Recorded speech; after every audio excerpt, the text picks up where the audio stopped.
अस्सलाम वालेकुम। SM news के साथ मैं हूं सैयद मुकद्दर रज़ा। एसएम न्यूज़ स्टूडियो में खुशामदीद। खबरों के सिलसिले को मज़ीद आगे बढ़ाते हुए खबर शामिल करते हैं कराची से। कराची यूनिवर्सिटी में खुदकश बम धमाके के मुतालिक तफ्तीश में पेशरफ्त हुई है। खुदकश हमला आवर खातून की एक और फुटेज एसएम न्यूज़ ने हासिल कर ली है।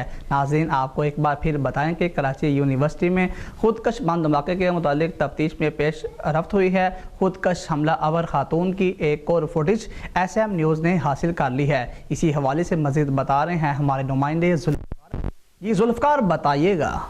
जी देखें, तफ्तीशी ज़राए बताते हैं कि मतअद्दद फ़ोटोज हासिल की गई हैं और ये एक और नई फ़ोटोज तफ्तीशी ज़राए के हाथ लगी है, जिसमें देखा जा सकता है कि खातून खुदकश बमबार लास्ट मुलाकात करने के बाद वो यहाँ से रवाना हुई हैं। इस फोटोज में देखा जा सकता है कि इस खातून के पास जो बैग है, मुमकिन तौर पर ये वही बैग है जिसमें खातून बमबार ने कराची यूनिवर्सिटी में खुदकश हमला किया था।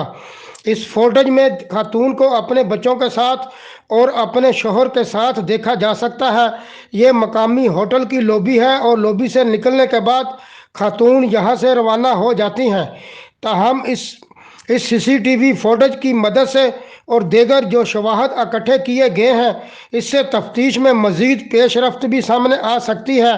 तफ्तीशी ज़राए का कहना है कि खातून बच्चों को शोहर के हवाले करने आई थी, जबकि खातून के शोहर की गिरफ्तारी के लिए इसी होटल में छापा मारा गया था। जी ठीक है, बहुत शुक्रिया जुल्फ़कार, आप हमें कराची से अपडेट कर रहे थे। अब तक के लिए इतना ही। मज़ीद खबरों के लिए देखते रहिए एसएम न्यूज़।